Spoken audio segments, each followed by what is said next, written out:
Let's start with cell cycle and cell division. जो cell cycle होती है ये बड़ा एक कॉम्प्लेक्स प्रोसेस होता है। इसमें क्या होता है, मेनली जो सेल डिवीजन भी होती है और सेल सिंथेसिस होती है, और जो पेरेंट सेल होता है वो डॉटर सेल बना लेते हैं। तो ये जो बनता है पेरेंट सेल से डॉटर सेल, उनके लिए न्यूक्लियस का जो मटेरियल वो भी डिवाइड होना होता है, डीएनए साइटोप्लाज्म भी डिवाइड होता है। तो ये सारा प्रोसेस मिलकर क्या बनाता है, सेल साइकिल बनाता है। सेल जो साइकिल होती है उसमें जो सेल डिवीजन होता है वो बड़ा इंपॉर्टेंट प्रोसेस होता है लिविंग ऑर्गेनिज्म में। जो सेल डिवीजन होती है is a very important process in all living organism. इसमें क्या होता है, डिवीजन होती है सेल की, और डीएनए रेप्लिकेशन भी होती है, और सेल ग्रोथ भी होती है। तो इसमें सारा कुछ आता है सेल साइकिल में। सेल डिवीजन भी आती है, डीएनए की रेप्लिकेशन भी आती है, और सेल की ग्रोथ भी आती है। All this process that is cell division, DNA replication and cell growth have to take place in the coordinated way to ensure correct division and formation of progeny cell from the containing intact genome. तो ये जो parent cell से progeny cell बनते हैं, उनमें जो parent cell में जो सेल डिवीजन होती है और डीएनए सिंथेसिस होती है, और जो ग्रोथ होती है वो कोऑर्डिनेटेड मैनर में होती है, ताकि जो जीनोम हो वो इक्वली डिवाइड हो जाए। जो हैप्लॉइड नंबर ऑफ क्रोमोसोम होते हैं ऑफ एन ऑर्गेनिज्म, उसे कहते हैं जीनोम। जो हैप्लॉइड नंबर ऑफ क्रोमोसोम उसे कहते हैं अपन genome. The sequence of event by which cell duplicate its genome synthesize. तो जो सीक्वेंस ऑफ इवेंट होता है जिसमें सेल डुप्लीकेट करते हैं जीनोम को और सिंथेसाइज, और जो अदर कॉन्स्टिट्यूट होता है वो सेल को बनाते हैं eventually divide into two daughter cell. तो इसमें क्या होता है, सेल की डिवीजन डुप्लीकेट करता है जीनोम को और सिंथेसाइज करता है, और जो अदर कॉन्स्टिट्यूट होता है सेल के उसको भी डिवाइड और उसको भी बनाता है, और बाद में डिवाइड होकर इक्वली बांट देता है। Although cell growth that is cytoplasm increase is a continuous process. और डीएनए सिंथेसिस होती है वो स्पेसिफिक स्टेज पे होगी, एक सेल साइकिल की स्पेसिफिक स्टेज में होगी। जो साइटोप्लाज्म की ग्रोथ है वो पूरे टाइम होती रहती है। Replicated chromosome are then distributed at daughter nuclear by complex series of event during the cell division. तो मेनली जो रेप्लिकेटेड क्रोमोसोम होता है वो आगे डिवाइड हो जाता है डॉटर सेल में और by complex series of cell division. तो इसमें फेजेस क्या होती है सेल साइकिल की, मेनली इसमें क्या होता है, जो टिपिकल यूकैरियोटिक सेल है इलस्ट्रेटेड बाय सेल साइकिल। जो यूकैरियोटिक सेल का सेल कल्चर बनाया उसमें देखा सेल साइकिल कैसी होती है। वो divide once in the 24 hour. तो मेनली जो सेल होते हैं वो यूकैरियोटिक सेल के देखिए अपने 24 आवर में डिवाइड करते हैं, अपनी सेल साइकिल कंप्लीट करते हैं। This duration of cell cycle can vary organism to organism, also from cell type to cell type. तो इसमें क्या होता है, ऑर्गेनिज्म टू ऑर्गेनिज्म वेरी करती है सेल साइकिल की ड्यूरेशन, और कौन सेल है उस पर डिपेंड करता है। ईस्ट का एग्जाम्पल ले लेते हैं, can progress through the cell cycle in only 90 minutes. तो ईस्ट की जो सेल साइकिल होती है वो 90 मिनट्स में कंप्लीट हो जाती है। बैक्टीरिया की 20 मिनट्स में कंप्लीट हो जाती है। The cell cycle is divided into two phase, interphase और एम फेज। तो दो डिवाइड में सेल साइकिल को मेनली दो में डिवाइड किया है, इंटरफेज और एम फेज। एम फेज में क्या होता है, इस present the M phase when the actual cell division और माइटोसिस अक्कर। एक्चुअल जो सेल डिवीजन होती है वो माइटोसिस फेज में होती है। इंटरफेज में क्या होता है, ये फेज होती है जो एम फेज के दो बीच में होती है। इसमें क्या होएगा, ये माइटोसिस फेज है जिसमें प्रोफेज, मेटाफेज, एनाफेज और टीलोफेज होएगा। ये होती है एक्चुअली सेल डिवीजन। और इंटरफेज में क्या होएगा, डीएनए का सिंथेसाइज होएगा। मान लो यहाँ पे क्रोमोसोम ऐसे है और वो डिवाइड हो जाता है दो सिस्टर क्रोमेटिड में। तो एस फेज में क्या होएगा, क्रोमोसोम का सिस्टर क्रोमेटिड है वो वापस से क्रोमोसोम बना लेगा। तो डीएनए का सिंथेसिस कहाँ होएगा, मेनली होएगा इंटरफेज में। और इंटरफेज क्या होता है, एक माइटोसिस है, माइटोसिस के बाद इंटरफेज हुई, और फिर से माइटोसिस हुई। तो दो माइटोसिस के बीच में क्या आया, इंटरफेज। तो इंटरफेज मेनली क्या है, दो माइटोसिस के बीच में। M phase represent the phase when the actual cell division occur, और इंटरफेज क्या है, phase between two successive M phase. दो एम फेज आने के बीच में जो आता है इंटरफेज आएगा। It is significant to note that the 24 hour average of the cell cycle in human being. तो ह्यूमन सेल में 24 होती है, और वही human cell division proper last only for our. जो सेल डिवीजन होती है पूरी सेल साइकिल को 24 घंटे लगते हैं, उसमें जो सेल डिवीजन होती है वो 1 घंटे में होती है। बाकी टाइम क्या होता है, इंटरफेज में होती है, जो डीएनए सिंथेसिस है, ग्रोथ के लिए कुछ चाहिए। तो इंटरफेज होती है वो 95% होता है सेल साइकिल होती है। तो सेल साइकिल पूरी क्या है, जो उसमें 95% तो इंटरफेज है, 5% में क्या एम फेज होता है। Chromosome are least condensed during interphase. जो क्रोमोसोम होते हैं वो नॉर्मली क्या होते हैं, कंडेंस्ड होते हैं। क्रोमोसोम ऐसे होते हैं मेनली, अगर इंटरफेज में तो वो अनकंडेंस्ड होते हैं, ऐसे पड़े रहेंगे खुले। तो मेनली इंटरफेज में क्या होते हैं, ये अनकंडेंस्ड होते हैं। M phase start with the nuclear division. जब न्यूक्लियर डिवीजन शुरू होती है तब एम फेज शुरू होता है। Corresponding to separation of daughter chromosome, उसे कहते हैं कैरियोकाइनोसिस। और usually end with the division of cytoplasm. तो मेनली कैसे शुरू होता है, ये होता है एम फेज है, ये प्रोफेज से शुरू होता है, उसे कहते हैं कैरियोकाइनेसिस, और साइटोकाइनेसिस आती है, वह खत्म हो जाता है। तो इसमें क्या होता है, पहले तो कैरियोकाइनेसिस होगी, फिर साइटोकाइनेसिस, उसके बाद इंटरफेज शुरू हो जाएगा। तो जो माइटोसिस के बाद इंटरफेज होता है, ये मेनली रेस्टिंग फेज होता है। इसमें क्या होता है, जो सेल डिवाइड करना है वो प्रिपेयर होता है, वो किस में प्रिपेयर होता है, वो होता है इंटरफेज में प्रिपेयर। तो मेनली क्या होता है, इंटरफेज दो called the resting phase is the time during which the cell is preparing for cell division. इसमें क्या होता है, ये रेस्टिंग होता है पर ये प्रिपेयर कर रहा होता है by undergoing both cell growth and DNA replication. तो इनमें डीएनए रेप्लिकेशन भी होती है और सेल ग्रोथ भी होती है। DNA and centriole replication occur in the interphase. तो मान लो सिस्टर क्रोमेटिड ऐसा है, तो उसकी डीएनए रेप्लिकेशन हो जाएगी और एक क्रोमोसोम बना लेगा। तो वो किस में डीएनए रेप्लिकेशन होगी, वो होगी इंटरफेज के एस फेज में। अब पढ़ते हैं interphase. Interphase is divided into 3 further phase. तो मेनली इंटरफेज को डिवाइड किया G1, S1 और G2 फेज में। G1 फेज क्या होता है, पोस्ट माइटोटिक फेज। तो मान लो माइटोसिस हो गई है, माइटोसिस के बाद कौन सा आएगा, G1। तो क्या होता है G1 phase. But protein RNA इसमें मेनली डीएनए सिंथेसिस होती है एस फेज में, याद रखना। G1 में क्या होता है, प्रोटीन और आरएनए सिंथेसिस। एस फेज में क्या आएगा, मेनली क्या होता है इस फेज में, इसमें होता है सिंथेसिस फेज होती है डीएनए की, और mark the period during which DNA synthesis और रेप्लिकेशन टेक प्लेस। तो ये बड़ा इंपॉर्टेंट है, इसमें डीएनए की सिंथेसिस होती है। During this time the amount of DNA पर सेल डबल। तो इसमें डीएनए डबल हो जाता है। If the initial amount of the DNA donate 2C, मान लो किसी को 2C बोला है, तो टोटल कितना हो जाएगा, एस फेज में 4C हो जाएगा, तो डबल हो जाएगा। If the animal cell during the S phase DNA replication begin in the nucleus, और सेंट्रल डुप्लीकेट करता है साइटोप्लाज्म में। तो मेनली जो डीएनए होता है वो कहाँ रेप्लिकेट करेगा, न्यूक्लियस में। हिस्टोन प्रोटीन भी एस फेज में सिंथेसाइज होते हैं, histone protein synthesize occur during S phase. DNA polymerase active हो जाता है एस फेज में, क्योंकि डीएनए की रेप्लिकेशन होती है इसमें। अब देखते हैं G2 फेज, इसे कहते हैं प्री माइटोटिक, माइटोसिस से पहले वाली फेज।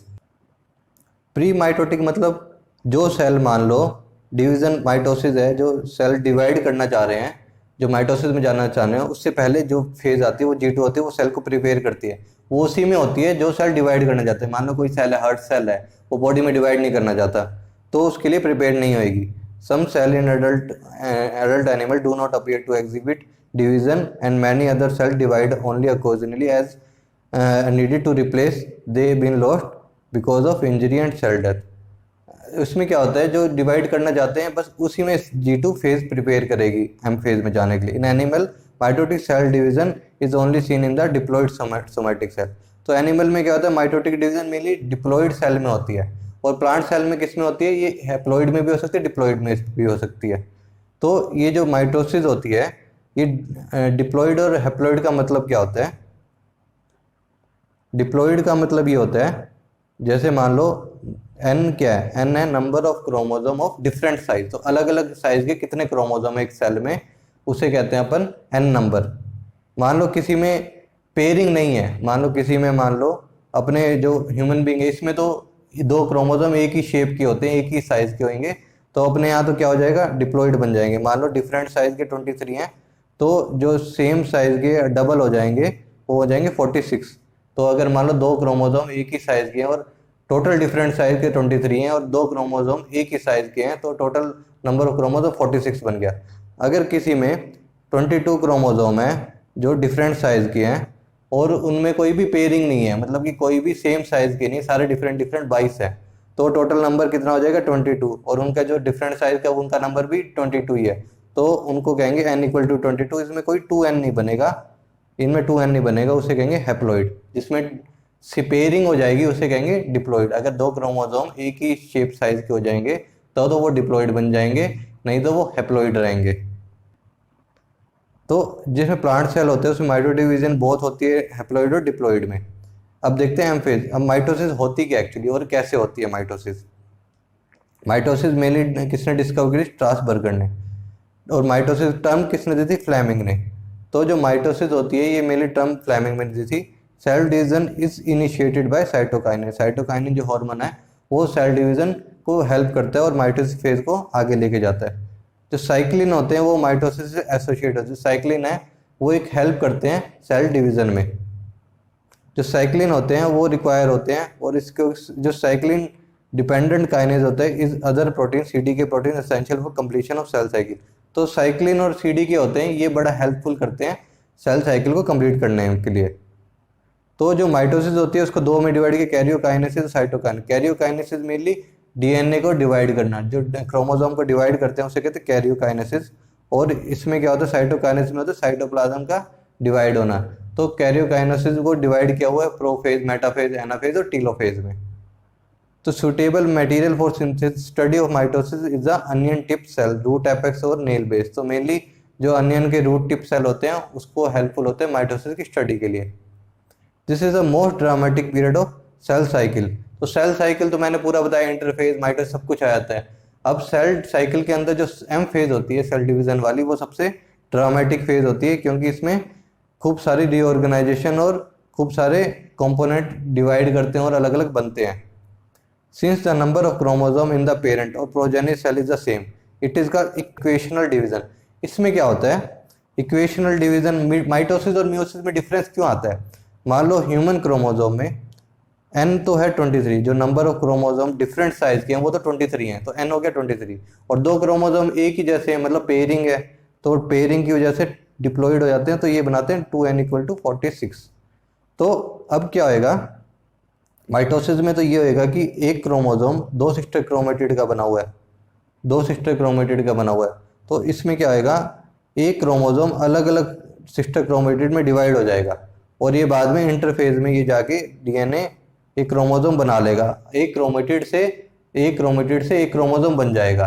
तो पहले कितने क्रोमोसोम था, मान लो एक क्रोमोसोम था, बाद में इसने दो सेल बनाए अलग अलग, और क्रोमोसोम एक ही क्रोमोसोम एक सेल में है, दूसरे सेल में भी एक ही क्रोमोसोम है। तो ऐसे ही क्या है, इक्वेशन सेम डिवीजन। तो ऐसे ही मान लो दो क्रोमोसोम है एक सेल के अंदर, दो क्रोमोसोम है एक सेल के अंदर। ये क्या करेंगे, पहले तो ये दो चार सिस्टर क्रोमेटिड बनाएंगे, चार सिस्टर क्रोमेटिड बन गई, एक में दो सिस्टर क्रोमेटिड गई, एक में दो सिस्टर क्रोमेटिड। इंटरफेज में क्या आएगा, दोनों सिस्टर क्रोमेटिड डबल हो जाएगी और क्या एक क्रोमोसोम बना लेगी पूरा। ये क्रोमोसोम बन गया दोनों सेल में। तो टोटल क्रोमोसोम एक सेल में, डॉटर सेल में कितने, दो। पेरेंट में कितने थे, दो। पेरेंट में भी दो थे, और बाद में डॉटर सेल में भी दो ही रहेंगे। दोनों डॉटर सेल में दो दो हैं, तो एक डॉटर सेल में दो हैं, अगले डॉटर सेल में भी दो ही हैं। तो पेरेंट सेल और डॉटर सेल सारे एक जैसे हैं, तो इक्विटोरियल डिवीजन, इक्वल डिवीजन है। मियोसिस में क्या होता है, मियोसिस में आगे पढ़ेंगे, मियोसिस में क्या आएगा, उसमें मेनली जो क्रोमोसोम है वो यूं का यूं उनमें बीच में एक क्रोमोसोम एक तरफ चला जाएगा, दूसरा क्रोमोसोम दूसरी तरफ चला जाएगा, जिससे क्या होएगा, एक डॉटर सेल में एक क्रोमोसोम हो जाएगा, दूसरे डॉटर सेल में भी एक हो जाएगा, और पेरेंट सेल में थे दो क्रोमोसोम, पर ये क्या होंगे, एक एक हो जाएगा। तो मियोसिस और माइटोसिस में डिफरेंस होता है। माइटोसिस पढ़ेंगे पहले। दो the convenience mitosis have been divided into 4 stage of nuclear division, it is very essential to understand that cell division is a progressive process and very clear cut line can not be drawn between the various stage. तो अपन actually कह तो सकते हैं कि पहले सारी division होगी फिर सिंथेसिस होगी, पर ऐसा कुछ अपन एग्जैक्टली डिस्क्रिमिनेट नहीं कर, डिमार्क नहीं कर सकते कि एग्जैक्ट प्रोसेस में मेनली कैसे कौन सा पहले होता है। तो इसमें ये क्या होता है, इंटरकनेक्टेड होते हैं सारे। Mitosis is divided into 4 stages, prophase, metaphase, anaphase और टीलोफेज। सबसे पहले पढ़ते हैं प्रोफेज। प्रोफेज क्या होता है, लॉन्गेस्ट फेज होता है माइटोसिस का। इसमें क्या होता है, ये initiation of condensation chromosome material, मतलब मैंने बताया था इंटरफेज में क्या होता है, इंटरफेज के टाइम जो क्रोमोसोम होता है वो क्रोमेटिन होता है, वो अनकंडेंस होता है। तो वो अनकंडेंस होने के बाद जब माइटोसिस शुरू होगी, उसका जो प्रोफेज होएगा उसमें क्या होएगा, कंडेंसेशन शुरू हो जाएगी क्रोमोसोम की, तो वो कंडेंस होने लग जाएंगे। तो कंडेंसेशन शुरू हो जाती है प्रोफेज में। तो सबसे पहला जो माइटोसिस में क्या शुरू होता है, प्रोफेज। तो इसमें सबसे पहले क्या होएगा, condensation. The chromosome material become untangled during the process of chromatin condensation. तो सबसे पहले वो जो उलझे हुए हैं वो सुलझेंगे पहले, तो जो सुलझने के बाद क्रोमेटिन क्या होंगे, कंडेंस होने लग जाएंगे, वो क्रोमोसोम बनाएंगे। The centriole which had undergone duplication during S phase और interphase now began to move toward the opposite pole of the cell. तो इसमें क्या होता है, मेनली जो क्रोमोसोम होते हैं पहले तो ये कंडेंस होने लगे, फिर ये जो क्रोमोसोम है ये अलग अलग होने लग जाते हैं। और द कंप्लीशन ऑफ प्रोफेज दस marked by following characteristic event. तो इसमें क्या होएगा, पहला जो इवेंट होएगा, क्रोमोसोम मटेरियल कंडेंस होएगा जो कॉम्पैक्ट क्रोमोसोम बना देगा। Chromosome are sent to compound of two chromatid attached together by chromatid. तो इसमें साफ साफ पता लग जाएगा कि इसमें दो क्रोमेटिड का बना हुआ है और बीच में सेंट्रोमियर। पहले तो ये पता नहीं लग रहा है इसमें कैसे क्रोमेटिड है, बाद में ये दिखने लग जाएंगे क्रोमेटिड। और initiation of the assembly of the mitotic spindle, the microtubule proteinaceous component of the cytoplasm help in the process. तो साथ में जो माइटोटिक स्पिंडल है उनका भी बनना शुरू हो जाएगा। और cell at the end of prophase viewed under the microscope do not show Golgi complex. और इसमें क्या होता है, अभी तक गोल्गी कॉम्प्लेक्स बननी शुरू नहीं होती है। और एंडोप्लाज्मिक रेटिकुलम, न्यूक्लियोलस और न्यूक्लियर एनवेलप भी नहीं बनी होती है प्रोफेज में। एजाइड और जो साइनाइड होता है वो इनिबिट करते हैं प्रोफेज को। अब देखते हैं मेटाफेज। मेटाफेज क्या होता है, complete disintegration of the nuclear envelope mark the start of the second phase of mitosis. जब न्यूक्लियर एनवेलप क्या होती है पूरी तरह से, ये धीरे धीरे क्या होती है, न्यूक्लियर एनवेलप मेनली डिसइंटीग्रेट करती है और क्रोमोसोम क्या होता है, स्प्रेड करने लग जाते हैं। क्रोमोसोम जो न्यूक्लियर है वो तो ये डिसइंटीग्रेट होगी। अब जो साइटोप्लाज्म के बाहर मेम्ब्रेन है, ये साइटोप्लाज्म में जो क्रोमेटिड है वो सेपरेट होने लग जाएंगे, तो वो एक लेवल पे आ जाएंगे और ये क्या होता है पूरे साइटोप्लाज्म में स्प्रेड हो जाते हैं मेटाफेज में। By this stage condensation of chromosome is completed and they are observe clearly under the microscope. तो इसमें इतनी ज़्यादा कंडेंसेशन होती है, बिल्कुल ही आराम से क्रोमेटिड दिखने लग जाते हैं। Is the stage at which morphology of chromosome is easily studied. Chromosome can be counted best at the stage of metaphase. तो याद रखना क्रोमोसोम का बेस्ट अगर देखना है कि कितने नंबर हैं वो किस में पता लगेगा, टोटल नंबर का अगर पता लगाने तो किस में पता लगा सकते हैं, मेटाफेज में लगा सकते हैं। Metaphase is the best stage to observe shape size and number of chromosome. तो हर तरह के शेप साइज का पता लगाना है तो वो पता लगा सकते हैं अपन मेटाफेज में। Metaphase chromosome is made up of two sister chromatid. तो मेटाफेज क्रोमोसोम होते हैं वो दो सिस्टर क्रोमेटिड का एक क्रोमोसोम बना होता है। तो एक क्रोमोसोम किसका बनाता है, दो सिस्टर क्रोमेटिड का बनाता है, which are held together by centromere. तो ये एक क्रोमोसोम है दो सिस्टर क्रोमेटिड का बना हुआ, एक सेंट्रोमियर बीच में है। Small dish shape structure at the surface of the centromere is called kinetochore. Centromere होते हैं उनके बाद एक डिस्क लाइक स्ट्रक्चर बनने लग जाता है, उसे कहते हैं kinetochore. These structures serve as the site of attachment of spindle fiber। जो स्पिंडल फाइबर से काइनेटोकोर बनता है। काइनेटोकोर जो स्पिंडल फाइबर होते हैं, ये स्पिंडल फाइबर ही कहाँ पे अटैच होते हैं, काइनेटोकोर पे। और ये काइनेटोकोर कौन बनाते हैं, स्पिंडल फाइबर बनाते हैं। ये kinetochore spindle fibre to the chromosome that are moved into the position at the centre of the cell. धीरे धीरे वो पहले तो सेंटर ऑफ द सेल के बिल्कुल सेल के बीच में आएंगे सारे क्रोमोसोम, उसके बाद ये सेपरेट होने लग जाते हैं। Hence the metaphase is characterized by all chromosomes coming to lie at the equator with one chromatid of each chromosome connected by its kinetochore। तो हर जो वो होता है क्रोमेटिड होता है ये काइनेटोकोर से अटैच होता है, वो स्पिंडल फाइबर से वन पोल और sister chromatid connected by its kinetochore spindle fibre from the opposite pole. तो इसका जो दो सिस्टर क्रोमेटिड है ना एक क्रोमोसोम में, एक पोल पे तो एक तरफ से अटैच है और दूसरे पोल में दूसरी तरफ से अटैच है।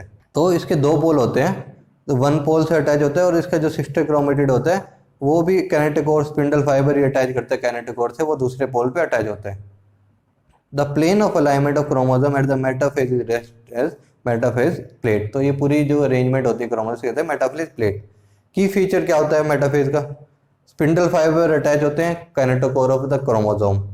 स्पिंडल फाइबर क्या होते हैं, प्रोटीन के बने होते हैं और उसे कहते हैं ट्यूबुलिन। जो स्पिंडल फाइबर जिस प्रोटीन के बने होते हैं वो होते हैं ट्यूबुलिन। तो मेनली अपन ने और जगह भी ट्यूबुलिन पढ़ा था, फ्लैजिला में भी, तो स्पिंडल फाइबर मेनली ट्यूबुलिन के बने होते हैं। Higher plant differ from animal in having astral spindle. इसमें डिफरेंट होता है और इसमें क्या होता है, सेंट्रियोल और एस्टर नहीं होएगा, जो लैक करते हैं। Spindle fibre are three type, continuous, chromosomal and discontinuous and non chromosomal discontinuous. तो इसमें कंटिन्यूस होंगे, क्रोमोसोमल डिसकंटिन्यूस होंगे, नॉन क्रोमोसोमल डिसकंटिन्यूस होंगे। जो एस्ट्रल रेज होगी आर फॉर्म्ड ऑफ माइक्रोट्यूब। जो एस्ट्रल रेज होती है वो भी किससे बनी होती है, वो भी बनी होती है, जो एस्ट्रल रेज होगी वो भी किससे, माइक्रोट्यूबुल से बनी होती है। Chromosome are move to the spindle equator and get aligned along the metaphysic plate through spindle fiber to both plate। इसमें क्या होता है, धीरे धीरे ये क्या होता है, एक अरेंजमेंट आ जाती है, जो स्पिंडल है वो दोनों इक्वेटर में सेपरेट होने लग जाता है। कोलचिसिन होता है वो माइटोटिक पॉइजन होता है, क्योंकि ये फॉर्मेशन ऑफ स्पिंडल को प्रिवेंट करता है। तो याद रखना, कोलचिसिन मेनली मेटाफेज पे एक्ट करेगा और ये क्या करेगा, स्पिंडल को नहीं बनने देगा। Colchicine arrest mitosis at metaphase. तो mainly metaphase equal to spindle, spindle को कौन इनिबिट कर रहा है, colchicine. Colchicine obtained from corm of colchicum autumnale. Colchicine do not inhibit replication of chromosome. तो अगर मान लो क्रोमोसोम डिवाइड कर गया, उसके बाद क्रोमेटिड जो सिस्टर क्रोमेटिड है उनको रेप्लिकेट करना है इस फेज में ऑफ इंटरफेज में, तब कोलचिसिन कुछ नहीं एक्ट करता, ये सिर्फ डिवीजन में हेल्प करता है काम। तो colchicine treatment causes doubling of chromosome lead to polyploidy, और ये तो रेप्लिकेशन को बढ़ाता है। अब पढ़ते हैं anaphase. At the onset of anaphase each chromosome arrange at the metaphase plate is split simultaneously. अब क्या होता है, जो क्रोमोसोम यहाँ पे इकट्ठे हो गए थे अब वो स्प्लिट होना शुरू कर देते हैं एनाफेज में। तो एनाफेज में क्या आएगा, ये क्या है, सिस्टर क्रोमेटिड है, अलग अलग हो जाएगी। तो सिस्टर क्रोमेटिड एनाफेज में अलग अलग हो जाएगी। Now referred as chromosome of further daughter nuclei. और ये क्या होता है, जो सिस्टर क्रोमेटिड होती है इसको अपन क्या कह देंगे, ये जो डॉटर, जो बाद में नया जो डॉटर सेल बन जाएगा, ये पूरा 2 डॉटर सेल बन जाएंगे, ये अपने आप में रेप्लिकेट कर जाएगी सिस्टर क्रोमेटिड और एक क्रोमोसोम बना देगी। तो ये सिस्टर क्रोमेटिड किसको रिप्रेजेंट कर रही है, जो नए क्रोमोसोम बनने वाला है डॉटर सेल के लिए। As each chromosome move away from the equatorial plate the centromere of each chromosome is toward the pole, hence at the leading edge with the arm of the chromosome tailing behind. तो इसमें क्या होता है, जो centromere होता है वो तो इक्वेटर की तरफ जाएगा, और जो इनकी टेल होगी ना वो इस तरफ हो जाएगी, अपोजिट साइड हो जाएगी। मतलब कि इसमें क्या होता है, इक्वेटोरियल प्लेट होती है ना, जो सेंट्रोमियर होता है वो तो टुवर्ड द पोल होता है, ये तो पोल की तरफ है सेंट्रोमियर, और जिसकी टेल है होती है उसके पीछे। मतलब कि जो सेंट्रोमियर से तो ये पोल की तरफ लीड करता है, और जो टेल होती है वो पीछे रह जाती है। Thus, anaphase stage is characterised by following की इवेंट्स। सेंट्रोमियर स्प्लिट कर जाता है, क्रोमेटिड सेपरेट हो जाती है। तो सेंट्रोमियर 2 में डिवाइड हो गया, पहले क्रोमोसोम ऐसा था, पहले क्रोमोसोम ऐसा था, अब क्या हो गया, ये सेंट्रोमियर डिवाइड हो गया और सिस्टर क्रोमेटिड अलग अलग हो गया एनाफेज में। Chromatid move to opposite poles. अब बढ़ते हैं telophase. At the beginning of the final stage of mitosis, telophase क्या फाइनल स्टेज ऑफ माइटोसिस है। टेलोफेज में क्या होता है, chromosome have reached their respective pole, decondense हो जाते हैं, लूज देयर आइडेंटिटी। अब इसमें धीरे धीरे क्रोमोसोम फिर से क्रोमेटिन बना देंगे, आइडेंटिटी लूज कर देंगे, और वो इंटरफेज में आके रेप्लिकेशन करके वापस से जो पहले की तरह बन जाएंगे। Individual chromosome can no longer be seen, और chromatin material tend to collect in a mass in the 2 pole. तो मेनली ये मास सब बन जाते हैं, इसमें इसकी तरह नहीं रहते, और ये मेनली टेलोफेज में वापस से डीकंडेंसेशन हो जाती है। This is the stage which show the following key event. तो मेनली टेलोफेज में क्या क्या होता है, chromosome cluster at the opposite spindle pole and lose their identity is lost at discriminate element. तो ये अपनी आइडेंटिटी लूज कर देते हैं। न्यूक्लियर एनवेलप वापस से बनने लग जाते हैं, न्यूक्लियर की मेम्ब्रेन है वो क्रोमोसोम क्लस्टर के अराउंड बनने लग जाती है। न्यूक्लियोलस गोल्गी कॉम्प्लेक्स वापस से बनने लग जाते हैं। अब बढ़ते हैं साइटोकाइनेसिस, साइटोप्लाज्म का बनना। Karyokinesis involve division of nucleus, while cytokinesis involve division of cytoplasm. अब साइटोप्लाज्म को डिवाइड करना है तो उसे कहते हैं cytokinesis. Mitosis accomplish not only the segregation of duplicated chromosome into daughter nuclei, but the cell itself is divided into 2 daughter cell by separate process called cytokinesis। तो सिर्फ न्यूक्लियर डिवीजन ही नहीं होता, कैरियोकाइनेसिस साइटोकाइनेसिस भी होता है, जो cytoplasm का division होता है। At the end of each cell division is complete. तो सेल डिवीजन क्या होती है, माइटोसिस फेज। एम फेज में क्या होता है, कैरियोकाइनेसिस और साइटोकाइनेसिस। तो सेल डिवीजन कंप्लीट हो जाती है। In animal cell this is achieved by appearance of furrow in the cell plasma membrane. मतलब कि एक सेल है तो वो उसका जो फरो आ जाता है, मतलब कि उसमें एक फरो आ जाता है और वो डिवाइड कर देता है। और इसमें क्या होता है, furrow gradually deepens ultimately join in the centre divide the cell. तो धीरे धीरे डीप चला जाएगा फरो और ये 2 में डिवाइड कर देगा सेल को। Plant cell however are enclosed by relatively in extensible cell wall, therefore they undergo cytokinesis by different. तो मेनली सेल वॉल की वजह से इनका मैकेनिज्म प्लांट सेल का साइटोकाइनेसिस में डिफरेंट होता है एनिमल सेल से। उनमें ऐसे फरो नहीं बनती, तो प्लांट सेल में सेल वॉल होती है, इसलिए वो डिफरेंट तरीके से साइटोकाइनेसिस करती है। In plant cell wall formation start in the centre of the cell and grows outward to meet the existing lateral wall. Centre to wall, तो इसमें क्या होता है सेंटर से वॉल की तरफ जाएगी, जो ग्रोथ होएगी साइटोप्लाज्म की डिवीजन आएगी वो सेंटर से वॉल की तरफ होएगी। Formation of new cell wall begins with the formation of simple precursor, उसे सेल प्लेट कहते हैं, और वो क्या रिप्रेजेंट करती है, middle lamella between the wall of two adjacent cell. तो इसमें क्या, एक मिडिल लैमिला सेल प्लेट बन जाएगी, सेल जो सेल को डिवाइड करने में हेल्प करेगी। मान लो एक सेल है तो एक सेल प्लेट बन जाएगी, उससे धीरे धीरे ये दो सेल में डिवाइड हो जाएंगे। और जो फ्रेगमोप्लास्ट होता है वो कहता है प्रीकर्सर होता है सेल प्लेट का। Phragmoplast is the part of spindle which left after chromosome have move to the pole. तो जो स्पिंडल क्रोमोसोम को मूव करते हैं वही स्पिंडल थोड़े से रह जाएंगे, और वो जो स्पिंडल थोड़े से रह जाएंगे वो क्या बनाएंगे, फ्रेगमोप्लास्ट। फ्रेगमोप्लास्ट क्या करेगा, ये बनाएगा मिडिल लैमिला और ये सेल प्लेट बनाएगा, धीरे धीरे वो डिवाइड हो जाएगा, दो सेल को डिवाइड कर देगा। At the time of cytoplasmic division, organelle like mitochondria, plastid get distributed between the two daughter। तो सारे ऑर्गेनेली आपस में डिवाइड हो जाते हैं, तो इक्वली डिस्ट्रीब्यूट हो जाते हैं दो डॉटर सेल में। In some organism karyokinesis is not followed by cytokinesis. अगर कैरियोकाइनेसिस है, न्यूक्लियस तो डिवाइड कर गया पर साइटोप्लाज्म डिवाइड नहीं किया, तो खूब सारे न्यूक्लियस हो जाएंगे। As a result of which multi nucleate, multi में खूब सारे न्यूक्लियस हो जाएंगे, arise leading to formation of syncytium. एक सेल में खूब सारे न्यूक्लियस हो जाएं तो उसे कहते हैं सिंसाइटियम। एग्जाम्पल है लिक्विड एंडोस्पर्म इन कोकोनट। तो सिंसाइटियम का एग्जाम्पल लिक्विड एंडोस्पर्म इन कोकोनट। अब ये पढ़ते हैं सिग्निफिकेंस क्या है माइटोसिस, इतना ज़्यादा पढ़ रहे हैं अपन, उसका फायदा क्या है माइटोसिस का। माइटोसिस और the equatorial division is usually restricted in the diploid cell only. Mainly जो माइटोसिस होती है अपन ने पढ़ा डिप्लॉइड सेल में ज़्यादातर होती है, but in some lower plants in social insect haploid cell also divide by mitosis. कुछ में जो होते हैं उसमें क्रोमोज हैप्लॉइड सेल भी डिवाइड कर सकते हैं। It is very essential to understand the significance of cell division in the life of organism. तो जो सेल डिवीजन होती है वो बड़ी इंपॉर्टेंट होती है एक लिविंग ऑर्गेनिज्म में। As are you aware of सब example, you have studied haploid and diploid insect.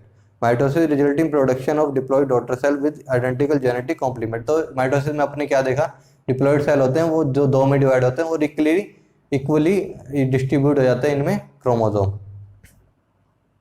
In mitosis daughter cell are genetically similar to cell parent cell. तो पेरेंट और डॉटर का क्रोमोसोम इक्वल होंगे genetic. The growth of multicellular organism due to mitosis. तो एक cell से कई सारे cell बनना होता है, वो किस वजह से होता है, सेल डिवीजन की वजह से। Cell growth result in disturbing the ratio between the nucleus and cytoplasm is therefore it become essential for the cell to divide to restore the nucleocytoplasm।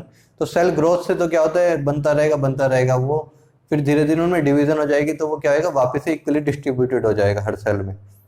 A very significant contribution of cell is cell repair. Cell of the upper layer of the epidermis, cell of the lining of the gut और blood cell are being constant. तो जो अपने देखते हैं कि अपन जो epidermis होती है, स्किन की जो लेयर होती है वो रिप्लेस होती रहती है बार बार। वो किस वजह से होती है, क्योंकि जो पुराने सेल हैं वो नए सेल बनाते रहते हैं और वो डिवाइड होते रहते हैं, तो जिससे जो पुराने सेल तो जड़ जाते हैं और नए सेल आते रहेंगे सेल डिवीजन से। Mitotic division in the meristematic tissue, apical और लेटरल जो कैम्बियम होता है, result in continuous growth of plant through out their life. तो मेरिस्टेमेटिक टिश्यू में भी जो ग्रोथ होती है और डिवीजन होती है वो एम फेज की वजह से होती है। Mitosis with in the nucleus is called एंडोमाइटोसिस। तो न्यूक्लियस के अंदर जो माइटोसिस से कहते हैं एंडोमाइटोसिस। अब पढ़ते हैं मियोसिस। जो मियोसिस टर्म दी थी वो फार्मर और मोरे ने दी थी। Meiosis were discovered by Sutton. तो डिस्कवर सूटन ने किया था, टर्म दी थी फार्मर एंड मोरे ने। As compare to mitosis, meiosis has exchange chromosomal segment. तो इसमें थोड़ा सा डिफरेंस होता है माइटोसिस मियोसिस में, इसलिए मियोसिस को अपन अलग पढ़ते हैं माइटोसिस से। Meiosis can be studied in angiosperm in dividing pollen mother cell in anther and pollen sac. जो पोलन मदर सेल होती है एंथर और पोलन सैक में, उसमें देखा गया, और मेगास्पोर मदर सेल में देखा गया और ओव्यूल में देखा गया। मियोसिस की जो स्टडी थी वो मेनली अपन ने पोलन मदर सेल में देखी। और ये क्या होती है, best seen in microsporangium. Microsporangium होता है जिसमें माइक्रोस्पोर होते हैं, पोलन ग्रेन होते हैं। Production of offspring by sexual reproduction include fusion of two gamete each with a complete haploid set of chromosome. जो मेनली क्या होता है, अपन जब रिप्रोडक्शन के टाइम में जो गैमेट बनते हैं उनमें क्या होता है, गैमेट बनने के टाइम में मियोसिस होती है, और इससे क्या होता है, क्रोमोसोम हाफ हो जाता है, जितना क्रोमोसोम होता है उसका हाफ हो जाता है, और बाद में जब फ्यूजन होती है तो वापस से डबल हो जाता है। तो मेनली मियोसिस हेल्प करती है रिडक्शन में। Gametes are form from specialised diploid cell. The specialised kind of cell division that reduces the number of division by half result in the production of haploid daughter cell. तो अपन ये देखेंगे ये reduction division कैसे होती है, कैसे जो अपना 2n नंबर होता है वो कैसे n नंबर बन जाता है, डिप्लॉइड का हैप्लॉइड कैसे बन जाता है। This kind of division is called reduction division. अब ये देखते हैं मियोसिस में रिडक्शन डिवीजन कैसे होती है, कैसे अपन डिप्लॉइड को हैप्लॉइड कह रहे हैं। मान लो n मैंने क्या बताया था, number of chromosome different size के कितने हैं। तो ह्यूमन बॉडी में जो डिफरेंट साइज के क्रोमोसोम है वो है 23। तो अपने यहाँ क्या पेयरिंग होती है, दो क्रोमोसोम मैंने बताया एक ही साइज के होते हैं, तो अपन क्या कह सकते हैं 2n इक्वल टू 46। तो टोटल क्रोमोसोम तो 46 होते हैं, डिफरेंट साइज के कितने होते हैं 23, और इसको डबल होते हैं, टोटल होते हैं 2n equal to 46।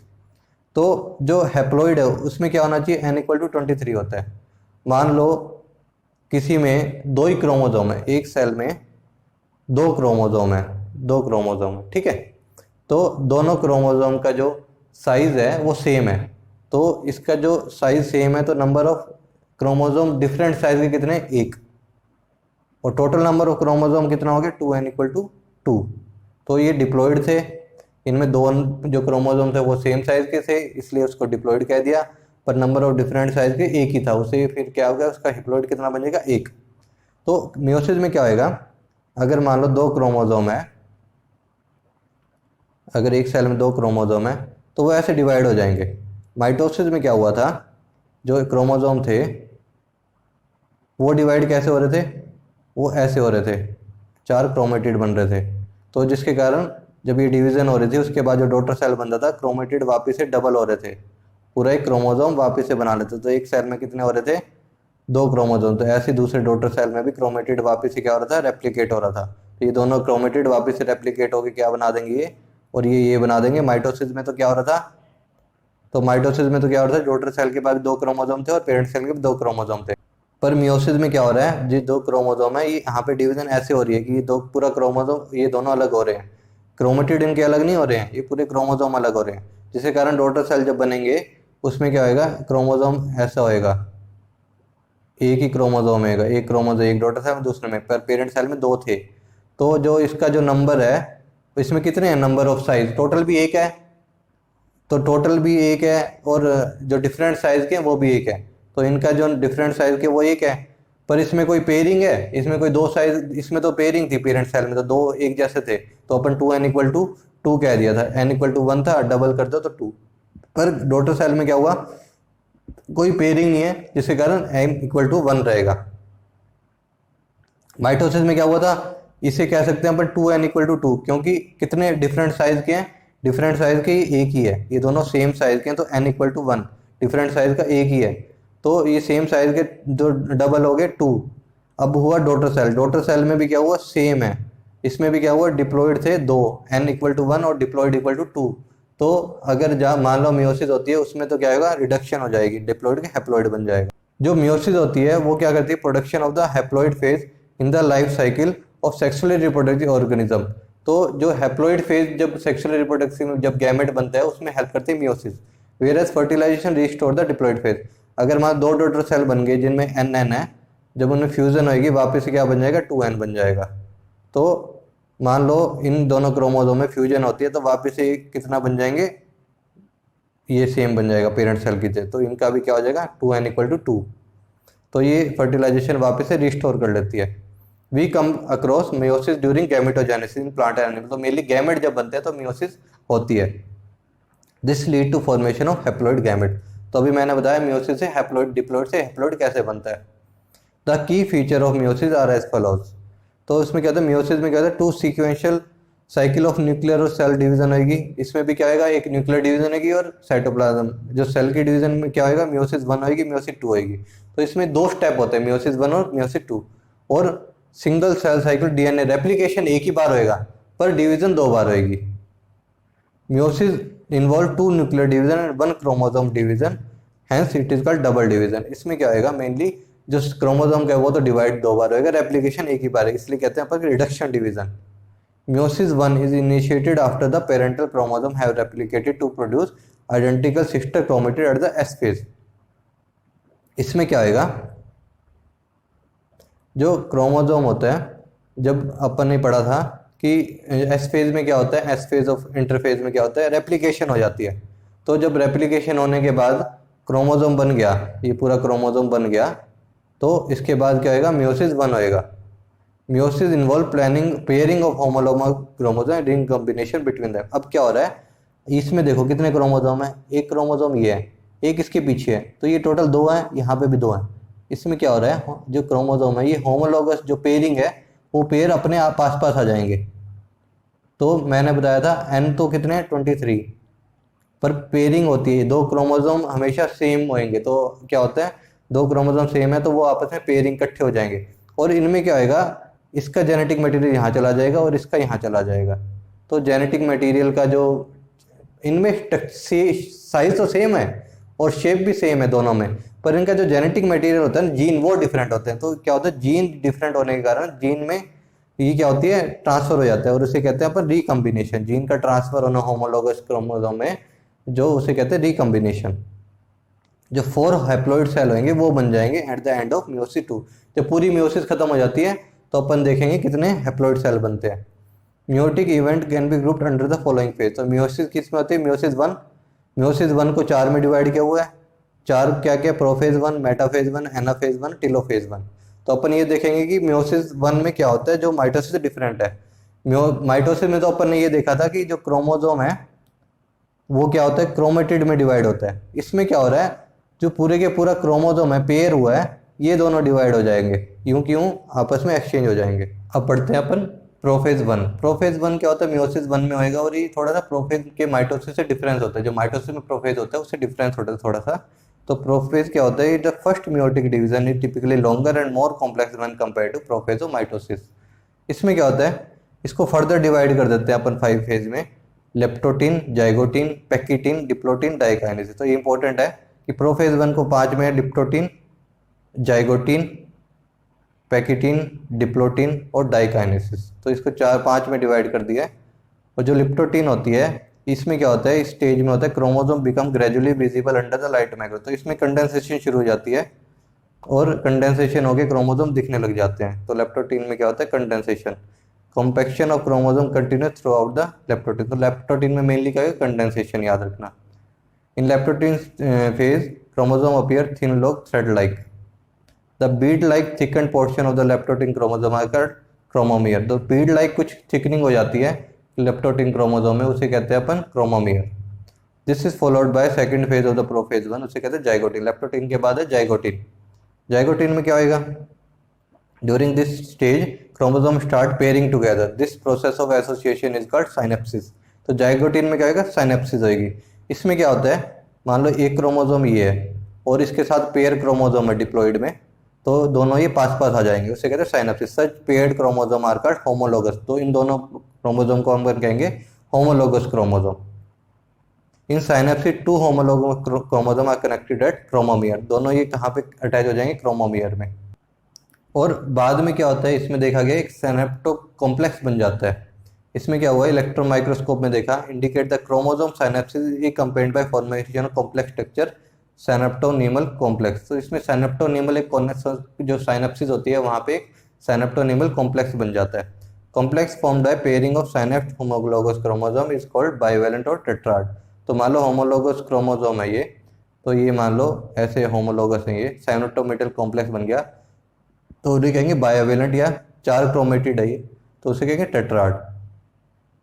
These are more clearly visible at the next stage. First 2 stage of prophase 1 are relatively short-lived compared to next stage, that is पैकिटिन। अब पैकिटिन क्या होता है, पैकिटिन में होएगा during this stage bivalent chromosome now clearly. अब ये क्या होंगे, जो इनके सिस्टर क्रोमेटिड है वो भी अच्छे से दिखने लग जाएंगे। तो टेट्राड में क्या होएगा, जो पैकिटिन में होगा वो टेट्राड की तरह दिखेंगे। Tetrad is made up of 2 homologous chromosome and each contain 2 chromatid. तो इसमें क्या हुआ, अपन ने देखा कि जो क्रोमोसोम है ये 4 क्रोमेटिड हो जाते हैं 2 क्रोमोसोम के, तो 2 होमोलोगस है, 4 क्रोमेटिड है। दिस स्टेज इज करेक्टेड by appearance of recombination nodule the site at the crossing over occur. तो इसमें एक रिकम्बिनेशन नोड्यूल बन जाते हैं between the non sister chromatid. इसमें क्या होता है पैकिटिन स्टेज में, इसमें ये कह रहे हैं कि 2 जो होमोलोगस क्रोमोसोम है इसका कुछ पार्ट और इस वाले सिस्टर क्रोमेटिड का पार्ट, ये आपस में एक्सचेंज करने ले जाते हैं अपना जेनेटिक मटेरियल। तो पैकेटिन में क्या होता है, रिकम्बिनेशन शुरू हो जाती है, तो रिकम्बिनेशन नोड्यूल बन जाएगा। इसके कारण क्रोमेटिड क्या होगा, नॉन सिस्टर क्रोमेटिड है, वो अपना जेनेटिक मटेरियल एक्सचेंज करेंगे। क्रॉसिंग अक्कर हो जाएगी पैकेटिन में। Crossing over is the exchange of genetic material between two homologous chromosome. तो इसमें क्या होता है, जेनेटिक मटेरियल एक्सचेंज होता है, तो उसे कहते हैं होमोलोगस क्रोमोसोम में, जो पैकेटिन स्टेज में शुरू होता है। क्रॉसिंग ओवर इज आल्सो का enzyme mediated process. Enzyme involve is a रिकम्बिनेज। तो रिकम्बिनेज एंजाइम है, वो रिकम्बिनेशन में हेल्प करता है। वो कहाँ होती है, पैकेटिन स्टेज में। Crossing over lead to recombination of genetic material on the two. तो रिकम्बिनेशन हो जाएगी, क्रॉसिंग होगी तो। Exchange of paternal and maternal chromosome material during pachytene is called crossing over. जो एक क्रोमोसोम मदर से आया, एक आया फादर से, इनमें दोनों में एक्सचेंज हो गया, उससे क्या कहते हैं, क्रॉसिंग ओवर। तो exchange of paternal maternal chromosome material during pachytene is called crossing over. Recombination between homologous chromosome completed by end of the pachytene, leaving the chromosome link at the side of crossing over। तो जो इसकी recombination होती है, ये chromosome जो exchange होता है genetic material, तो यहाँ पे ये क्या, एक कनेक्टेड रह जाते हैं। तो leaving the chromosome link at the side of chromosome, जो क्रोमोसोम क्रॉसिंग ओवर हुई थी वहाँ पे ये लिंक रह जाते हैं दोनों क्रोमोसोम। अब आते diplotene stage. Beginning of diplotene stage is recognized by the dissolution of synaptonemal complex and the tendency of the recombined homologous chromosome the bivalent to separate from each other except at the site of crossover। तो यहाँ पे क्या होता है, ये धीरे धीरे ना सेपरेट करने लग जाते हैं। माइटोसिस में क्या हुआ था, एक क्रोमोसोम था, उसके क्रोमेटिड सेपरेट कर रहे थे, क्योंकि बाद में इनका यूं क्रोमोसोम बन जाता था। तो पर यहाँ पे क्या हो रहा है, एक पूरा क्रोमोसोम ही सेपरेट हो रहा है। तो जिसके कारण जो नंबर है वो क्रोमोसोम का, मान लो यहाँ पे 2 है, तो बाद में डॉटर सेल में एक यहाँ हो जाएगा, एक यहाँ पे हो जाएगा, तो जिसके कारण रिडक्शन डिवीजन हो जाएगी। तो जो डिप्लोटिन में होता है, इसमें क्या होता है, साथ में सेपरेट करने लग जाते हैं homologous chromosome. The X shape structure called chiasmata. तो एक जो स्ट्रक्चर बन जाता है जहाँ पे क्रॉसओवर हुई है, वहाँ पे एक एक्स स्ट्रक्चर बन जाता है, उसे कहते हैं chiasmata. In oocyte of some vertebrate diplotene can last for month and year. मान लो जैसे ह्यूमन बींग है, इसमें क्या होता है, ओवम है, ओवम में क्या होएगा, जैसे डिवीजन हो जाएगी, मियोटिक डिवीजन शुरू होएगी, पर वो एक फेज में रुक जाएगी, वो होता है प्रोफेज 1। और वो कौन सा फेज होता है उसका, डिप्लोटिन। तो डिप्लोटिन जो फेज होता है, वहाँ पे आगे उसकी स्टेज रुक जाती है ओवम की। During diplotene chromatid clearly visible in meiotic prophase. सबसे ज़्यादा क्लियर कहाँ शुरू हो जाता है, डिप्लोटिन में। Repulsion of homologous chromosome begin during diplotene. तो ये सबसे इंपॉर्टेंट है, जो रिपल्शन होती है वो कहाँ होती है, शुरू डिप्लोटिन में। सबसे पहले अपन ने क्या पढ़ा था, कौन सा फेज पढ़ा था, सबसे पहले अपन ने लेप्टोटिन पढ़ा था। लेप्टोटिन में क्या पढ़ा है, सबसे पहले कंडेंसेशन शुरू होती है, इसमें कंडेंस होना शुरू होता है लेप्टोटिन में। जाइगोटिन में क्या होता है, 2 होमोलोगस क्रोमोसोम पास पास आते हैं, उसे कहते हैं साइनेप्सिस। पैकेटिन में क्या होगा, पैकेटिन में मेनली क्या होता है, इसमें क्रॉसिंग ओवर शुरू हो जाती है। पैकेटिन में क्या होता है, जो रिकम्बिनेटिव मटेरियल है वो आपस में एक्सचेंज करने लग जाते हैं। डिप्लोटिन में सेपरेट होना शुरू करते हैं। तो डिप्लोटिन में क्या होता है, मेनली सेपरेट होना शुरू करते हैं। अब आता है डाइकाइनेसिस। फाइनल स्टेज होती है डाइकाइनेसिस प्रोफेज 1 की। This is marked by terminalization of chiasmata. तो क्याजमेटा जो बना है वो भी डिसॉल्व होने लग जाता है। During this phase the chromosome are fully condensed and the meiotic spindle is assembled to prepare the homologous chromosome for separation. इसमें मेनली क्या होएगा, जो होमोलोगस क्रोमोसोम है ये पूरे अच्छे से सेपरेट होने शुरू हो जाएंगे और मेटाफेज 1 शुरू हो जाएगी। तो इसमें मेनली जो fully condensed meiotic spindle assemble होने शुरू हो जाएगी और होमोलोगस क्रोमोसोम को सेपरेशन शुरू हो जाएगी।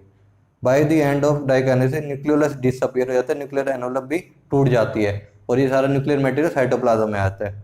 Diakinesis represent the transition to the metaphase. तो ये जस्ट माइटोटिक स्पिंडल बनना मतलब मेटाफेज, तो ये मेटाफेज शुरू हो जाता है।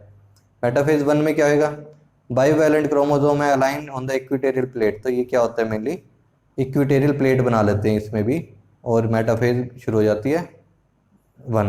इसमें क्या होता है, माइक्रोट्यूब्यूल होती है from the opposite pole of the spindle attach to the pair of the. तो माइक्रोट्यूब्यूल होती है अपोजिट पोल से और वो स्पिंडल बनाती है और वो होमोलोगस क्रोमोसोम से अटैच होती है। तो ये क्या होता है, जो पोल होते हैं यहाँ से क्या होगा, माइक्रोट्यूब्यूल स्पिंडल बनाएगी और वो होमोलोगस क्रोमोसोम से अटैच हो जाएगी। Bivalent in metaphase 1 consist of 4 chromatid and 2 centromere. तो ये क्या होता है, 4 जो बायोवैलेंट है, 2 होमोलोगस क्रोमोसोम को बायोवैलेंट कहते हैं। इनमें 4 क्रोमेटिड होते हैं और 2 सेंट्रोमियर होते हैं। Spindle fibre are made up of protein tubulin. तो स्पिंडल फाइबर किसकी बनती है, प्रोटीन ट्यूबुलिन की। जो नंबर ऑफ क्रोमेटिड होते हैं पर क्रोमोसोम इज 2। तो एक क्रोमोसोम में कितने क्रोमेटिड है, 2। एक ये 2, एक क्रोमोसोम में 2 क्रोमेटिड है। वो माइटोटिक में भी होता है और मियोटिक में भी होता है। तो अपन ने यहाँ पे देखा, यहाँ पे भी कितने हैं, 2। पर जब माइटोसिस होती है ना, माइटोसिस में क्या होता है, जो क्रोमोसोम में क्रोमेटिड होते हैं एनाफेज के टाइम जब सेपरेट हो जाते हैं, तो वो ऐसे सेपरेट होते हैं कि सिस्टर क्रोमेटिड चले जाते हैं दूर दूर। एक क्रोमोसोम के जो सिस्टर क्रोमेटिड होते हैं वो सेपरेट हो जाते हैं, मतलब कि सिस्टर क्रोमेटिड एनाफेज में अलग अलग हो जाएंगे। पर प्रोफेज वन में, मेटाफेज वन में क्या आएगा, जो मियोसिस है, मियोसिस में क्या होता है, जो होमोलोगस क्रोमोसोम है ये आपस में सेपरेट होंगे, ना कि इनके क्रोमेटिड सेपरेट होंगे। तो इसमें क्या होएगा, जो सेपरेशन होगी वो होमोलोगस क्रोमोसोम की होगी एनाफेज में। तो एनाफेज की जो दोनों क्रोमेटिड है ना वो अपने पास ही रहेगी। तो इसमें क्या होएगा, नंबर ऑफ क्रोमेटिड पर chromosome is different in anaphase 2 in meiosis and 1 इन माइटो। तो माइटोसिस में तो क्या है, अगर मान लो इस क्रोमोसोम को मैं सेपरेट करता हूँ माइटोसिस, तो इनकी क्रोमेटिड कितनी होगी, एक एक। और मियोसिस में क्या होगा, होमोलोगस क्रोमोसोम, तो इनकी जो क्रोमेटिड है वो कितनी रहेगी, 2। तो एनाफेज में क्या आएगा, माइटोसिस के टाइम तो एक ही क्रोमेटिड हो जाएगी क्रोमोसोम में, और जो मियोसिस के टाइम में 2 ही रहेगी। If a cell has 2n is 50 chromosome, मतलब कि पेयरिंग उसकी है और 25 पेयर है, then chromosome number of chromosome group at equatorial plate in metaphase 1 will be 25। मान लो एक टोटल पेयर है 25, एक पेयर ये हो गया, एक पेयर ये हो गया, तो ये पेयर अलग अलग चले जाएंगे, तो टोटल नंबर ऑफ पेयर कितने हो जाएंगे, 23 यहाँ पे हो जाएंगे। टोटल नंबर ऑफ क्रोमोसोम कितने हो जाएंगे, 23 यहाँ हो जाएंगे, 23 यहाँ हो जाएंगे। अब पेयरिंग नहीं रहेगी, पेयर तो चले गए, अब क्या होएगा, हैप्लॉइड बन गए ये, और इनके जो नंबर क्रोमोसोम है पहले 46 थे, अब 23 रह जाएंगे। अब एनाफेज 1 शुरू हो जाती है, होमोलोगस क्रोमोसोम सेपरेट हो जाते हैं, sister chromatid remain associated at the centromere. इसमें क्या होता है, सिस्टर क्रोमेटिड दोनों अटैच रहती है, क्रोमोसोम की जो सिस्टर क्रोमेटिड होती है दोनों ये अटैच रहती है। Separation of homologous chromosome at the anaphase is called disjunction. याद रखना कि एनाफेज 1 में, जो मियोसिस 1 का पार्ट है एनाफेज 1, उसमें तो होमोलोगस क्रोमोसोम सेपरेट हुए हैं, और माइटोसिस में जो एनाफेज होती है उसमें सिस्टर क्रोमेटिड जो क्रोमोसोम वो सेपरेट होते हैं। ये फर्क है, एक ही क्रोमोसोम के सिस्टर क्रोमेटिड सेपरेट होते हैं, वो माइटोसिस में होता है, और जो एनाफेज 1 होती है मियोसिस 1 की, वो किस में होती है, उसमें क्या होता है, होमोलोगस क्रोमोसोम सेपरेट होते हैं, और उसको कहते हैं disjunction. Segregation of Mendelian factor occur during anaphase 1। Mendel ने क्या बताया था, जो सेग्रीगेशन होती है मेंडेलियन फैक्टर की, वो एनाफेज 1 में कैसे हुई है। जो मेंडल के फैक्टर थे उनमें क्या हुआ, एक जीन यहाँ पे था, एक जीन यहाँ पे था, ये क्रॉसिंग ओवर हुई, क्रॉसिंग ओवर होने के बाद जो सेपरेशन हुई है इन दोनों की होमोलोगस क्रोमोसोम की, उससे क्या हुआ, सेग्रीगेट हो गए मेंडेलियन फैक्टर भी।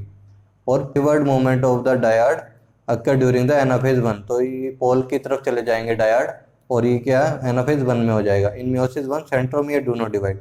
इसमें क्रोमेटिड तो डिवाइड हो ही नहीं, और इसमें क्या हुआ है, इसमें मेनली होमोलोगस क्रोमोसोम सेपरेट है, तो और माइटोसिस में क्या होता है, मेनली क्रोमेटिड जो सिस्टर क्रोमेटिड सेपरेट होते हैं, इसलिए सेंट्रोमियर भी डिवाइड करता है, पर इसमें जरूरत नहीं होती मियोसिस 1 में। टेलोफेज 1 क्या होता है, न्यूक्लियर मेम्ब्रेन न्यूक्लियस डीअपीयर हो जाता है, साइटोकाइनेसिस, उसके बाद जो साइटोप्लाज्म है वो बनेगा, this is called dyad of cell. During meiosis 1 number of chromosome is half, तो होमोलोगस क्रोमोसोम सेपरेट हो जाते हैं, जिसके क्रोमोसोम नंबर हाफ हो जाते हैं। Diploid chromosome number is 8। अगर मान लो एग्जांपल लेते हैं, डिप्लॉयड नंबर क्रोमोसोम 8 है, 2n 8 है, 2n equal to 8, number of chromatid in each daughter after meiosis is also 8। तो उससे क्या होएगा, क्रोमोसोम मान लो 2n 8 है और n इक्वल टू 4 है, और क्रोमेटिड का नंबर कितना रहेगा, क्रोमेटिड का नंबर तो 8 ही रहेगा। कैसे, अब n इक्वल टू 8 नहीं है, ये n इक्वल टू तो 4 है, n इक्वल टू तो 4 हो जाएगा, पर जो क्रोमेटिड का नंबर है, क्योंकि अगर मान लो ये क्रोमोसोम है, इसमें कोई पेयरिंग नहीं है, तो इसके जो क्रोमेटिड होते हैं, ये नंबर ऑफ अनपेयर्ड क्रोमोसोम 4 हैं, तो इनके जो क्रोमेटिड हैं वो कितने होंगे, 8, तो ये क्रोमेटिड हैं वो है 8। Although in many cases the chromosomes do undergo some dispersion, they do not reach the extremely extended state of the interphase nucleus। तो ये ना इंटरफेज में नहीं जाते अगर सेपरेट होने के बाद भी। The stage between the two meiotic division is called interkinesis. ये थोड़ी बीच की स्टेज रहती है मियोसिस 1 और मियोसिस 2 के, उसको कहते हैं इंटरकाइनेसिस। ये बहुत छोटी देर की होती है। और मियोसिस 2 में क्या होता है, meiosis 2 initiated immediately after cytokinesis, usually before the chromosome have fully elongated. तो क्रोमोसोम जो कंडेंस हुए थे वापस से एलोंगेट होने से पहले क्या शुरू हो जाएगी, meiosis 2। In contrast to meiosis 1, meiosis 2 resemble normal mitosis. ये माइटोसिस की तरह ही हो जाएगी मियोसिस 2। इसमें क्या आएगा, जो क्रोमोजोम है ये तो वैसे ही ऑलरेडी पेयरिंग तो है नहीं इनके पास। अब क्या, ये 23 नंबर ऑफ क्रोमोजोम है यहाँ पे भी और 23 यहाँ पे भी। तो अब क्या हुआ, ये जो क्रोमोजोम है इनके जो सिस्टर क्रोमेटिड है अब वो डिवाइड होंगे, जो नॉर्मल माइटोसिस में हुआ था वो डिवाइड होंगे। तो धीरे धीरे क्या होगा, नंबर तो यहाँ पे भी 23 हो जाएंगे और यहाँ पे भी 23 और यहाँ पे भी 23 क्रोमेटिड हो जाएंगे, यहाँ पे भी 23 हो जाएंगे और धीरे धीरे ये सारे डबल हो गए 23 ये बना देंगे क्रोमोजोम। तो ये वाले मियोसिस 2 होती है, मेनली माइटोसिस की तरह होती है। जो प्रोफेज 2 होएगा मियोसिस 2 का पहला stage, interkinesis followed by meiosis 2 which simpler prophase than the prophase 1। तो इसमें कोई लेप्टोटीन जाइगोटीन कुछ नहीं होता, साइनेप्सिस नहीं होगी, कोई होमोलोगस पेयरिंग नहीं होगी। इसमें नॉर्मली माइटोसिस की तरह क्या होएगा, कंडेंसेशन होगी बस। न्यूक्लियर मेम्ब्रेन डिसअपियर हो जाएगी by the end of prophase 2। Chromosome again become compact, तो क्रोमोजोम कॉम्पैक्ट होना शुरू हो जाएंगे। मेटाफेज 2 में क्या आएगा, इसमें स्पिंडल बन जाएंगे, इसमें क्या होगा, एक प्लेट बन जाएगी जहाँ पे धीरे धीरे आगे डिवाइड होना शुरू कर देंगे, तो माइटोटिक स्पिंडल बन जाएंगे। At this stage chromosome align at the equator, microtubule from the opposite pole of the spindle. तो माइक्रोट्यूब्यूल क्या होगी, स्पिंडल से धीरे धीरे बनने लग जाएगी जो सेपरेट करने में हेल्प करेगी। Get attach to the kinetochore of the sister chromatid. अब क्या होगा, सिस्टर क्रोमेटिड से सेपरेट होंगे, ना कि होमोलोगस क्रोमोसोम। तो एक क्रोमोसोम के जो सिस्टर क्रोमेटिड है वो सेपरेट हो जाएंगे और सेंट्रोमियर भी रेप्लिकेट करेगा। अब पढ़ते हैं anaphase 2। It begins with the simultaneous splitting of the centromere of the each chromosome. तो एनाफेज में क्या हुआ, सेंट्रोमियर डिवाइड हुए, एक होमोलोगस क्रोमोसोम के जो सिस्टर क्रोमेटिड है वो डिवाइड हुए और which was holding the sister chromatid, जो सिस्टर क्रोमेटिड को पकड़े हुए थे सेंट्रोमियर वो डिवाइड होंगे एनाफेज में, allowing them to move toward the opposite pole of the cell. तो ये दोनों सिस्टर क्रोमेटिड आपस में अलग अलग चले जाएंगे। Meiosis 2 is equatorial division due to separation chromatid. Meiosis 1 तो रिडक्शन डिवीजन थी क्योंकि इसमें होमोलोगस क्रोमोसोम सेपरेट हो रहे थे। इसमें क्या आएगा, मियोसिस 2 में सिस्टर क्रोमेटिड बाद में इंटरफेज में आके ये वापस से क्रोमोसोम बना देगी पूरा। तो ये रिडक्शन डिवीजन है, इसमें इक्वली डिवाइड हो जाएंगे क्रोमोसोम। टीलोफेज 2 में क्या होता है, meiosis end with the telophase 2 in which 2 groups of the chromosome once again get enclosed by nuclear envelope. बस टीलोफेज में क्या होता है, न्यूक्लियर एनवेलप वापस बनती है, साइटोकाइनेसिस हो जाती है शुरू, following by resulting of the tetrad of the cell, 4 haploid daughter cell बन जाएंगे। तो ये क्या हुआ, बाद में 4 डॉटर सेल बन जाएंगे, वो भी हैप्लॉइड होंगे, n=3, क्योंकि इसमें पेयर क्रोमोसोम नहीं, अनपेयर्ड है सारे, तो शुरू से ही अनपेयरिंग थी, तो इसमें क्या होगा, हैप्लॉइड सेल बन जाएंगे। सिग्निफिकेंस क्या होती है मियोसिस की, in meiosis daughter cell differ from the parent cell as well among the them cell due to segregation. इसमें क्या होता है, अपने क्रॉसिंग ओवर देखा, सेग्रीगेशन देखा होमोलोगस क्रोमोसोम, जिससे क्या होता है क्रोमोसोम अलग अलग हो जाते हैं और इनमें रिकम्बिनेशन होते हैं, जिससे जेनेटिक मटेरियल एक्सचेंज होता है और नई नई म्यूटेशन होती है। इंडिपेंडेंट अपन असॉर्टमेंट देखिए, क्रॉसिंग ओवर देखा। तो meiosis is the mechanism by which conversion of specific chromosome number of each species achieved across the generation in sexually reproduction. तो गैमेट बनते हैं जो सेक्सुअली रिप्रोडक्शन में, तो कैसे बनते हैं, ये मियोटिक डिवीजन से बनते हैं। मान लो किसी के 46 क्रोमोसोम है एडल्ट में, तो गैमेट में कितने होंगे, 23 होंगे, तो बाद में ये जो फ्यूजन होगी 23 और 23 वापस से 46 बन जाएंगे। Even though the process per se paradoxically resulting reduction of chromosome by half, तो इसमें रिडक्शन हो जाती है क्रोमोसोम की half. It also increase the genetic variability, genetic variability क्यों बढ़ी, क्रॉसिंग ओवर की वजह से, in the population of the organism from one generation to next. तो नई जनरेशन में डिफरेंस आ जाता है पेरेंट से, क्यों, क्योंकि मेनली इसमें क्रॉसिंग ओवर होती है। Variation can very important for the process of evolution, तो इवोल्यूशन के लिए वेरिएशन बहुत ही ज़्यादा इंपॉर्टेंट है। रीऑर्गेनाइजेशन ऑफ जेनेटिक मटेरियल और genetic recombination occur during meiosis, तो इसमें मेनली क्या होता है, जेनेटिक रिकम्बिनेशन होता है। याद रखना मियोसिस में क्या होता है, जेनेटिक रिकम्बिनेशन होती है, जब गैमेट बनते हैं तो जेनेटिक रिकम्बिनेशन होती है। Meiosis is evolutionary significance because it result in combination, evolution में बहुत ज़्यादा रोल होता है मियोसिस का। Thank you.